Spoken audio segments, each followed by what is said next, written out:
The first bad piece of advice that I see people getting is a general statement. Oh, but in the US, we are earning $100,000, $120,000, which is equal to 85 lakhs or a crore. What are you doing in India earning 15 or 20 LPA at this point in time? You have to move. Well, this statement is absolutely silly because you're comparing apples to oranges. Now you have to look at a factor called PPP, purchasing power parity, which compares what a salary in the US means considering the expenses and the quality of life as opposed to a salary in India considering the expenses and the quality of life. Now, to give you a little bit of an estimate, if you're earning $100,000 in the US, that is not equivalent to 85 LPA in India in terms of the quality of life and the kind of lifestyle you can live and the things you can buy. $100,000 is equivalent to around 25 lakhs per annum in India because everything else in India is a lot cheaper. So if you are looking at that sort of a comparison and making that your only basis for going to the US, maybe that's not the right thing. Honestly, even though we make a lot of our money by sending people abroad through their applications and our students make it to the finest universities the world over, I generally tell students in their mid-20s who are earning that 25, 30, 35 LPA that maybe for a return on investment or a earnings point of view, it may not make as much sense going to the US for a degree, or for that matter, anywhere else in Europe or abroad in general.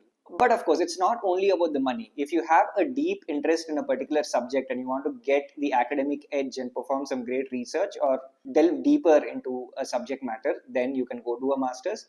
Or if you feel that you're stagnating in terms of the skill sets you're gaining or the role and the kind of impact you're creating within the organization, then you can want to immigrate and move to a different sort of economy so that you can have that greater impact and broaden your skill set.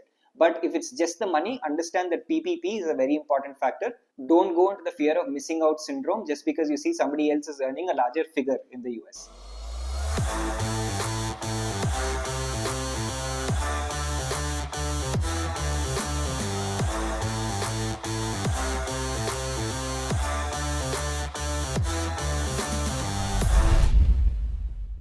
Alright, number 2 is perhaps the most popular piece of misinformation being spread around, which is the US economy is in a problem, job opportunities are limited, therefore go to the UK, Sweden, Spain, or any other country that you can think of. Well, this is the single worst piece of advice that anybody can give you. Understand that the US economy, even in a bad state, will have far more job opportunities than any of the other countries that you can talk about. Countries like Sweden or Switzerland, understand that they don't even have the population of one major city in India. Therefore, what are the job opportunities going to be? Because the size of the economies are not as large simply, and the number of job opportunities for international candidates are very limited. In fact, I've had students come and tell me that apparently the job market in the US is very bad, which is true. The job market is challenging, but then they want to apply to the UK and Australia and Norway and Sweden. Understand this. If you don't get a job in the US, it becomes news. People tell 10, 15 different relatives and it becomes a huge hullabaloo because getting a job in the US is generally the norm. On the contrary, getting a job in the UK or getting a job in Australia is spread in so many different directions because that is the exception. You are going into countries where the job market has been bad historically because you believe the temporary blip in the US is doomsday for everybody going there. Hence, make rational decisions, understand the sizes of the economy and the general trend and pattern over the last 10 and 15 years to understand what a good destination is. Alright, let's take a breather now. Have you received some of this bad advice and these stupid statements? Do you want some good advice and some smart statements backed by facts? Well, you can get that by scheduling a free consultation call with my team and they will give you unbiased, accurate advice based on your master's plans. Also, if you want discussions such as these happening every single day, then we have open WhatsApp communities that you can join using the links in the description. Join them today. Now, of course, if you want to understand what the alternative options to the US in terms of promising job opportunities for master's students are, you can click on the link right here and you can access that video. Now, we don't gain or lose anything whether you apply to the US. We help students go into every country. So our advice here is completely unbiased. Understand that despite any economic scenario, no other alternative country will have the number of job opportunities that the US does. It's simply too big an economy for this sort of discussion to even be entertained. Point number 3, you have to do a computer science, AI or ML degree to get a job because that's where the future is. Alright, this is partially true. Any roles that require coding within computer science, AI, ML, software development, all of these areas are always going to be very popular because of the sheer number of opportunities and because the US is a largely tech-driven economy at the forefront of this field. But it doesn't mean that you have to go only into one of these degrees to have a successful career. In fact, if you're not interested in that field and you don't have an aptitude for coding and you're not very good at it, you might be doing yourself harm by going through this area. You'll have to understand that the recruitment process in the US for companies has multiple rounds of very, very stringent interviews.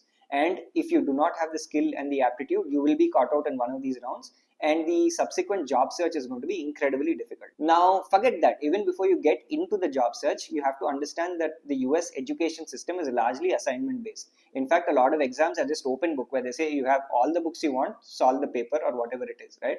Hence, you need to have very, very strong grip of the subject and an aptitude in order for you to even do the degree with any level of efficacy. Hence, don't do a computer science AI/ML degree simply because there are opportunities there. Sure, there are, but if you're not good at it, you're going to struggle in the job market. The worst piece of advice number 4 is perhaps simply put the worst of them all. The reputation of the university does not matter. Well, this is often perpetuated by a lot of folks who are in the US itself, because a vast majority of them don't make it to top tier universities.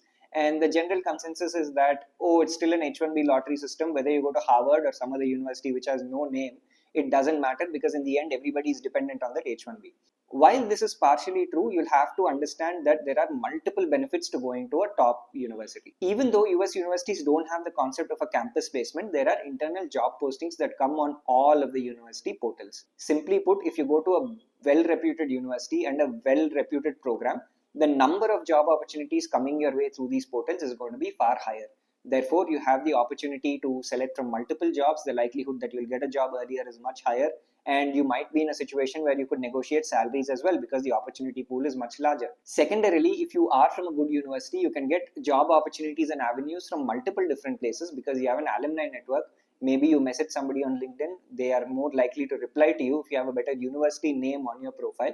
And of course, you do have seniors who are at top positions because of the reputation of the university in past years, who keep referring jobs to the department again and again and again. So the direct benefits of going to a better reputed university, even if you end up spending a little bit more, is significantly better. I'm not even touching upon the long-term network benefits. You have to understand that top-notch universities are a brand for a reason.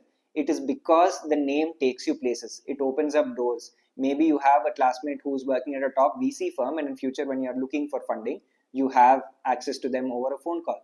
Perhaps in the future, you're looking for a shift in companies or a shift in roles, and then you have somebody from the alumni network or somebody from your batch who's working in a good position in that company.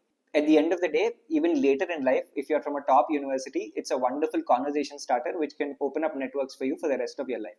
These are the intangible, indirect benefits in the long term. Hence, always prioritize the kind of university you're going to.